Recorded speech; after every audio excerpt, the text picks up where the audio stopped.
Next point है हमारा methods of earthing. यार अब हमने अर्थिंग पढ़ ली, हमने क्यों पढ़ी, क्यों करते हैं हम अर्थिंग वो पढ़ लिया, इम्पोर्टेंस क्या है क्यों पढ़ वो पढ़ लिया। अब मेथड्स ऑफ अर्थिंग, अब हमें ऐसी क्या दुविधा आने लगी कि हमें अलग अलग मेथड यूज करने पड़ी अर्थिंग की। तो अब हमें पता है कि हमारी जो भारत माता है, हमारी जो अर्थ है, वो सभी जगह सेम नहीं है। इसका मतलब क्या सेम नहीं है, मतलब कहीं पे रॉकी एरिया है, कहीं पर हिल्स है, कहीं पर माउंटेन्स है, कहीं पर पानी है, कहीं डेजर्ट एरिया है, कहीं सैंडी एरिया है। ठीक है, तो इसकी वजह से हमें अलग अलग अर्थिंग के मेथड्स अपनाना पड़े। ठीक है, तो फर्स्ट मेथड है स्ट्रिप और वायर अर्थिंग।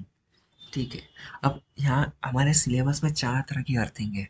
ठीक है, स्ट्रिप और wire earthing, second one is rod earthing, third one is pipe earthing and fourth and the last one is plate earthing। तो ये अर्थिंग मेथड पढ़ना, मतलब मेथड्स पढ़ने से पहले बस इसमें आपको बस ये मेमोराइज करना है कि जो भी हम यूज़ कर रहे हैं मटेरियल, उसका क्रॉस सेक्शनल एरिया क्या होगा, उसकी डेप्थ क्या होगी, और सबसे इम्पोर्टेंटली बात कि हम उसे किस एरिया के लिए यूज़ करेंगे।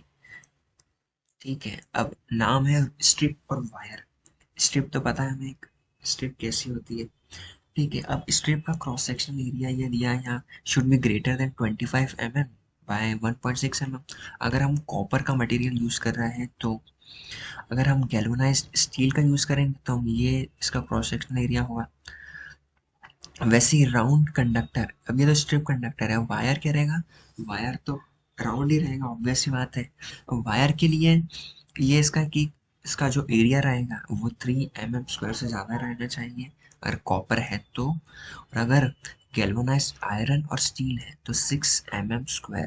ठीक है, अब लेंथ ऑफ बरीड कंडक्टर मतलब क्या, कि जो हम स्ट्रिप और जो वायर यूज़ कर रहे हैं उसको हम अर्थ की डेप्थ तक कितना हमें डीप को, मतलब उसको डालना पड़ेगा कि वो रहे। तो उसकी लेंथ है मोर देन 15 मीटर्स, मतलब 15 मीटर तक हमें वो स्ट्रिप और जो भी वायर यूज कर रहे हैं हमारी अर्थ तक इनपुट करना पड़ेगा। ठीक है, अब सबसे इम्पोर्टेंटली बात यही है कि अर्थिंग जो है, ये स्ट्रिप और वायर अर्थिंग हम कहाँ यूज करते हैं। तो this type of earthing is used eight places which have Rocky soil, मतलब रॉकी एरिया जहाँ रहता है वहाँ हम स्ट्रिप या वायर अर्थिंग यूज करते हैं। ठीक है, अब वैसे ही सेकंड टाइप है रॉड अर्थिंग। रॉड है, रॉड तो देखी है हम सबने कैसी होती है, डायमीटर क्या होना चाहिए रॉड का ये लिखा है। फिर कॉपर के लिए ये होना चाहिए, गैल्वेनाइज्ड स्टील के लिए ये होना चाहिए। ठीक है, अब लेंथ ऑफ द रॉड इतनी लेंथ ही होना चाहिए, मतलब 2.5 मीटर तक की इसकी लेंथ होना चाहिए। और इम्पोर्टेंटली कि ये जहाँ पर सैंडी एरिया हो, जहाँ सैंडी मतलब डेजर्ट एरिया हो, वहाँ पर हम इसको यूज़ करते हैं रॉड अर्थिंग को। अब पाइप अर्थिंग, अब सबसे कॉमन और सबसे बेस्ट अर्थिंग यही होती है, पाइप अर्थिंग। ठीक है, अब सेम इसमें यही है कि डायमीटर क्या होनी चाहिए, इसकी लेंथ क्या होनी चाहिए, और डेप्थ क्या होनी चाहिए पाइप की, जिसको हम अर्थ तक के अंदर बरीड करेंगे।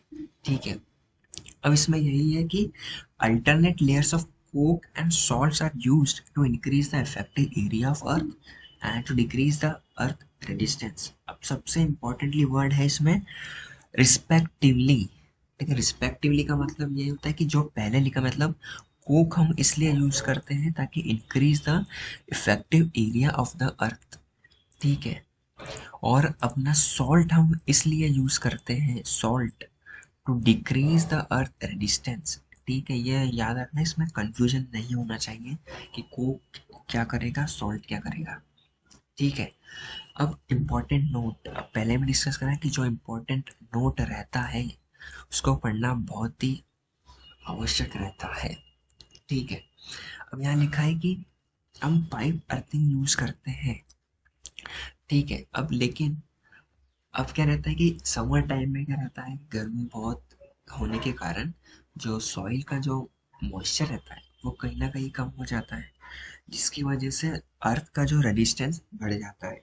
अब अर्थ का रेजिस्टेंस बढ़ गया तो हमने अभी डिस्कस किया कि अर्थ का रेजिस्टेंस बढ़ गया तो जो एक्स्ट्रा एनर्जी है हम जो अर्थ को दे रहे हैं वो अर्थ तक पहुंचेगी ही नहीं, वो हमें वापस शॉक देना स्टार्ट करेगी। तो इसके लिए क्या करते हैं हम कि इसको ओवरकम करने के लिए समर डेज में या तो हम सीमेंट वगैरह यूज़ कर लें, क्योंकि सीमेंट वगैरह यूज़ करा तो परमानेंट ही हो गया। अगर सीमेंट वगैरह यूज़ नहीं कर रहे तो हमें उस मॉइस्चर मतलब सॉइल की मॉइस्चर को बढ़ाना पड़ेगा। अब मॉइस्चर बढ़ाने के लिए क्या करेंगे हम, बकेट्स पानी वगैरह डाल देंगे, 3 से 4 बकेट पानी डाल दिया, उसका मॉइस्चर हो गया। अब इसमें यही रहता है कि 3 से 4 बकेट पानी हमने यूज किया है। अगर बहुत सारे लोग ऐसे रहते हैं नमूने टाइप, उनने बोला यार सॉइल में मॉइस्चर लग नहीं रहा है, 15-20 बाल्टी पानी डाल दिया, तो क्या होगा, इतना मॉइस्चर हो गया उसमें कि पानी वो सॉइल पर तैर रहा है। वो पाइप जो है उस पाइप तक मतलब पूरा पानी पानी है।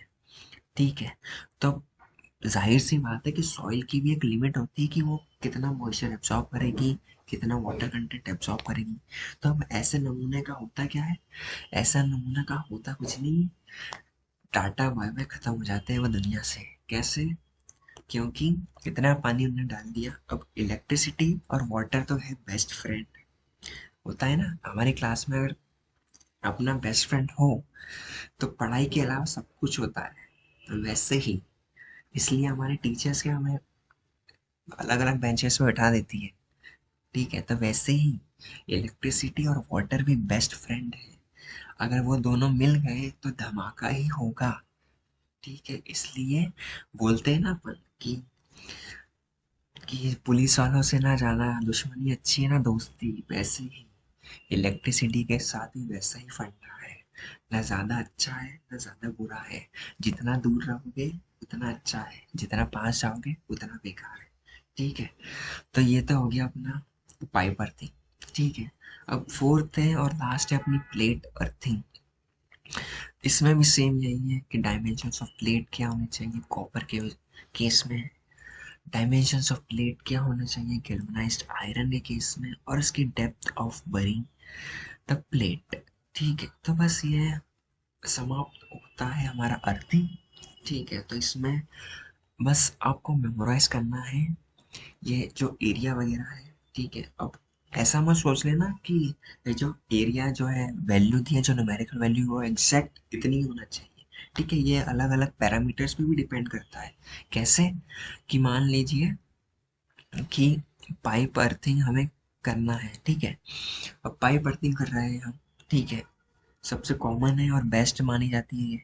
अब हमने पाइप अर्थिंग करी हमारे घर के लिए। ठीक है, तो उसमें हमने ये सब पैरामीटर्स यूज कर लिए, क्योंकि घर के लिए क्या रहता है, इतना कुछ अर्थिंग वगैरह का मतलब इतना डिस्चार्ज होता नहीं है। अब लेकिन अगर हम वही यही की यही सेम पैरामीटर्स हम एक इंडस्ट्रियल एरिया में यूज करें कि सेम 40 मीटर का 40 mm का रेडियस ले लें, उसका डायमीटर ले लें और 2.5 mm तक इसकी लेंथ, पाइप की लेंथ ले लें, तो क्या होगा, इतना इलेक्ट्रिकल एरिया इंडस्ट्रियल एरिया में तो बहुत ज़्यादा रहता ही है कि इलेक्ट्रिकल डिस्चार्ज अर्थिंग बहुत की बहुत ज़्यादा रिक्वायरमेंट रहती है। तो वहाँ हम अगर ये एयर इसका यूज़ करें तो ऑब्वियस सी बात है कुछ फ़र्क पड़ेगा नहीं इतना। तो हमें क्या रहता है कि एनवायरनमेंट के हिसाब से, हमारी ज़रूरत के हिसाब से हमें अर्थिंग की मेथड यूज़ करनी है। ठीक है, और अर्थिंग सबसे एक इम्पॉर्टेंट सेफ्टी मेजर है इलेक्ट्रिसिटी के लिए, इलेक्ट्रिकल अप्लायंसेस के लिए। तो इस वीडियो में बस इतना ही, और मिलते हैं अब हमारी नेक्स्ट वीडियो की में हमारे नेक्स्ट टॉपिक के साथ।